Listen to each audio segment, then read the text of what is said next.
Dans l'épisode précédent concernant les raisons de la saison ratée du Real Madrid, on parlait tout simplement du fait que le Real Madrid réalisait simplement à chaque fois une saison sur deux. Par la suite, évidemment, on a vu qu'il y avait la gestion de l'effectif avec peut-être des recrutements qui n'ont pas été faits dans toute leur splendeur au niveau justement de certains manques à certains postes. Aujourd'hui, nous nous retrouvons Los Chavales pour la continuité des raisons de la saison manquée du Real Madrid pour cette saison 2024-2025. On va être évidemment dans la continuité de la gestion de cet effectif parce que, mis à part le non-remplacement de Toni Kroos, il y a d'autres secteurs aussi qui ont été un peu négligés de la part du Real Madrid et ça aura donc coûté très très cher. Rajouter à cela aussi l'animation offensive et défensive du Real Madrid qui n'était pas à la hauteur des espérances, ça fait évidemment aussi une saison ratée. Et bien évidemment, Los Chavales, on va en parler. Vamos! Eh bien, Los Chavales, quel plaisir de vous retrouver concernant les raisons de la saison 2024-2025 manquée de la part du Real Madrid. On continue bien évidemment avec cette gestion de l'effectif madrilène, parce qu'on le sait, on était revenu sur le fait que le Real Madrid avait réalisé une très belle saison 2023-2024 avec ce doublé Liga, Ligue des Champions. Il y a eu bien évidemment des départs. Il y a eu les départs de Nacho Fernandez qui était aussi très très important. Il y a eu aussi le départ de Toni Kroos qui n'a pas été remplacé, donc comme on le disait. On se retrouve donc en saison 2024-2025 avec cette arrivée en grande pompe de Kylian Mbappé, celle aussi de Hendrik. Les matchs vont se enchaîner rapidement. On va se retrouver bien sûr déjà dans un match face à l'Atalanta de Bergame. C'est vrai qu'il y a eu plein de choses qui ont été camouflées dans ce match-là, tant on était un peu obnubilé notamment par la performance de Vinicius Junior, mais aussi pour le premier but de Kylian Mbappé sous les couleurs madrilènes. Et à ce moment-là, on ne voyait pas qu'il y avait déjà des failles dans cette équipe du Real Madrid. Déjà d'une part sur l'animation défensive, un peu sur l'animation offensive, et le gros manque évidemment, il était au milieu de terrain, parce que on sentait que c'était une équipe aussi qui était coupée en deux et on avait notamment du mal à trouver Jude Bellingham un peu plus haut pour alimenter les trois de devant, c'est-à-dire Vini, Mbappé et Rodrigo Goes.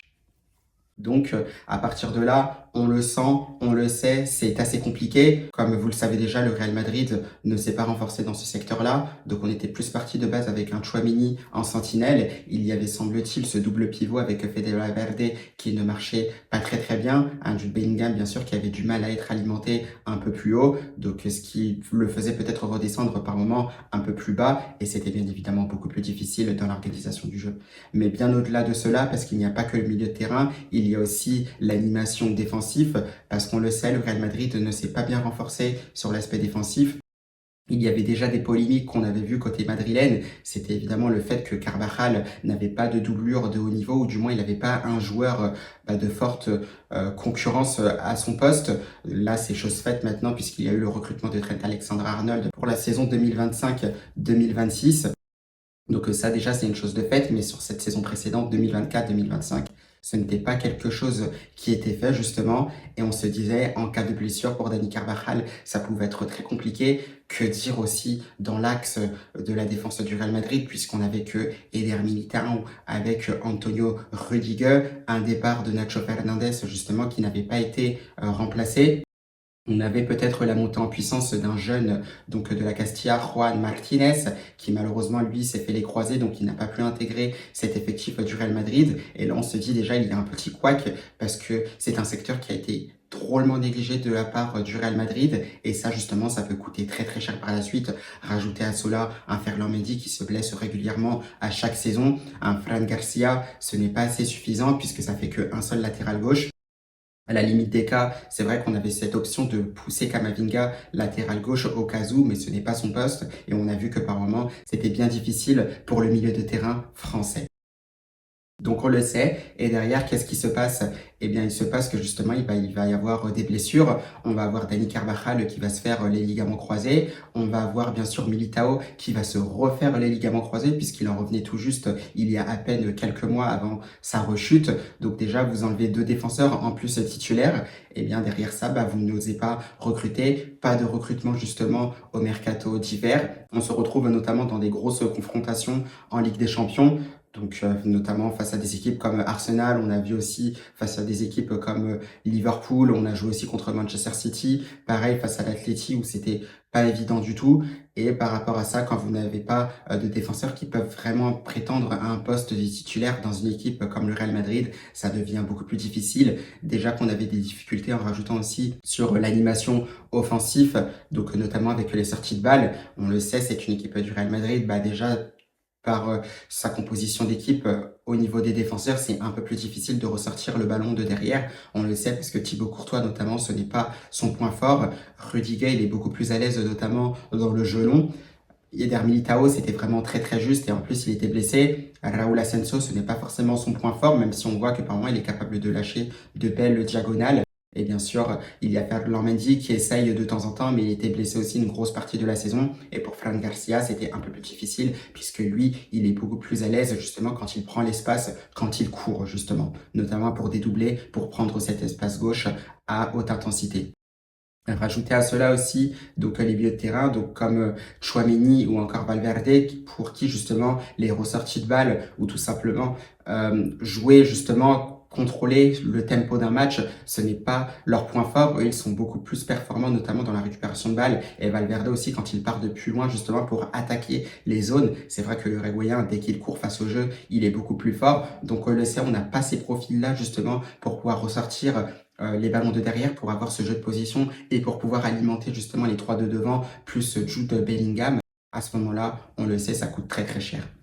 Et justement, derrière, qu'est-ce qu'il se passe? Eh bien, c'est une saison, justement, 2024-2025 qui va commencer. On l'a vu, il y a eu de belles choses quand même lors de cette victoire en Supercoupe d'Europe face à l'Atalanta de Bergame. Donc, c'était 2 buts à 0 grâce à des buts de Fede Valverde et de Kylian Mbappé. On se retrouve quelques jours plus tard pour ce début de la Liga 2024-2025, un match face à Mallorca. Et on se dit là, c'est un Real Madrid, voilà, qui peut commencer à prendre confiance. C'est ce qui se passe avec de très belles actions, notamment où on retrouve, je crois, les quatre, donc Vini, Rodrigo, Mbappé et Bellingham. Cette superbe frappe enroulée de la part de Rodrigo Goes qui permettra justement au Real Madrid de mener 1-0. Mais finalement, on sent que sur cette animation offensive-là, c'est un Real Madrid qui a du mal. C'est un peu chacun envie de faire sa petite action, sa petite merveille du soir de son côté. Et surtout, on voit justement parce que il y a les 4 joueurs au moins qui sont sur le côté gauche, un côté droit complètement délaissé. Et là, on se dit déjà, oui, il y a un déséquilibre dans cette équipe du Real Madrid. C'est pas que sur l'aspect défensif, ça l'est également sur l'aspect offensif. Un Real Madrid aussi qui paraît beaucoup moins dangereux.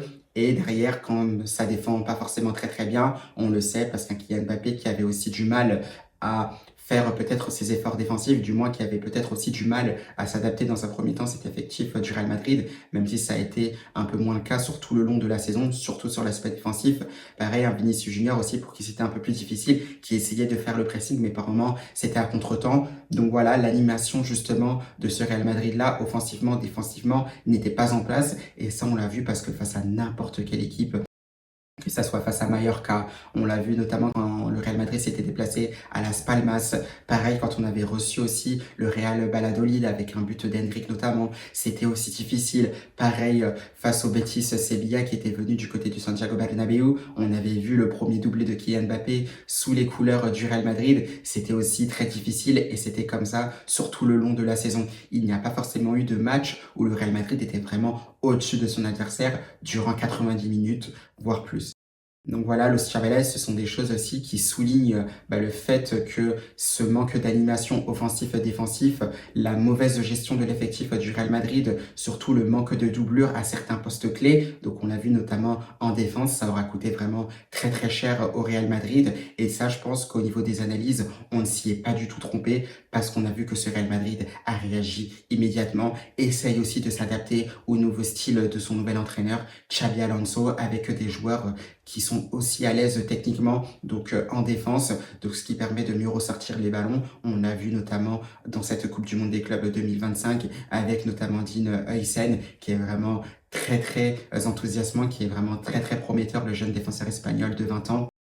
Rajouter à cela aussi Trent Alexander-Arnold qui va continuer à monter en puissance parce que les qualités du joueur britannique, on les connaît. Il va y avoir aussi l'arrivée d'Alvaro Carreras qui commencera certainement en Liga, donc face à Osasuna. Ses qualités, bien sûr, on les connaît, très à l'aise aussi techniquement, le latéral espagnol. Donc on voit, c'est un Real Madrid qui a réagi. Peut-être qu'il y aura aussi encore des arrivées en défense. Ce sont des choses qui font extrêmement plaisir, mais on le sait, on le voit. Ces analyses-là prouvent justement que le Real Madrid s'est trompé au niveau de la gestion de son effectif, ce qui prouve aussi ce qui a tout simplement provoqué cet échec donc dans cette saison 2024-2025. Ensuite, on le sait, peut-être qu'il faudra faire aussi des sacrifices. On le sait, Rodrigo Goes n'était pas forcément à l'aise de ce côté droit-là.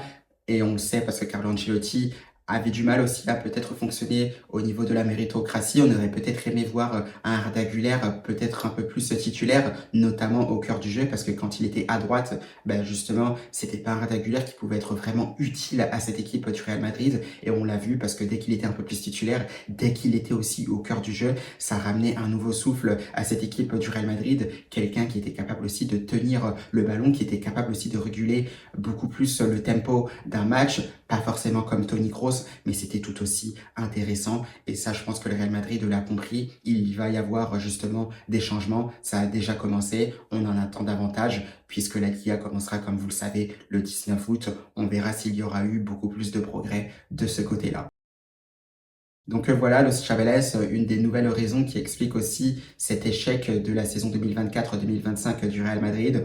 Donc on le sait, la mauvaise gestion de l'effectif, des départs qui ont mal été gérés, donc pas forcément remplacés, des doublures en défense ou du moins de la forte concurrence en défense qui n'a pas été du tout mise en place par ce Real Madrid-là. Et comme on le disait, avec des blessures, on n'a pas oublié de rappeler aussi cette blessure d'Antonio Rudiger vers la fin de la saison justement, où c'était assez difficile. On avait Raúl Asensio et Aurélien Tchouaméni qui n'est pas un défenseur central du tout, qui s'est vraiment critiqué durant l'ensemble de la saison à ce poste-là. Et ça, comme vous le savez, ça coûte très cher. Et on aura perdu notamment des points décisifs face au FC Barcelone lors du dernier Classico de la saison, emmenant directement les Blaugrana vers le sacre de champion d'Espagne.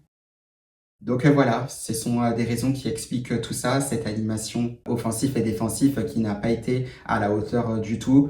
On le sait, 0 trophée donc, comme vous le savez déjà, puisque c'est vraiment, entre guillemets, le titre principal de cette série-là. Et on espère que le Real Madrid réagira de la meilleure des façons. On continuera à avancer petit à petit le Chavales dans cette série, parce qu'en dehors de ça, bien sûr, il y a aussi les gestions d'ego, peut-être les attitudes aussi, qui ont permis à ce Real Madrid-là de tout simplement complètement manquer cette saison-là. On y reviendra bien sûr dans un prochain épisode.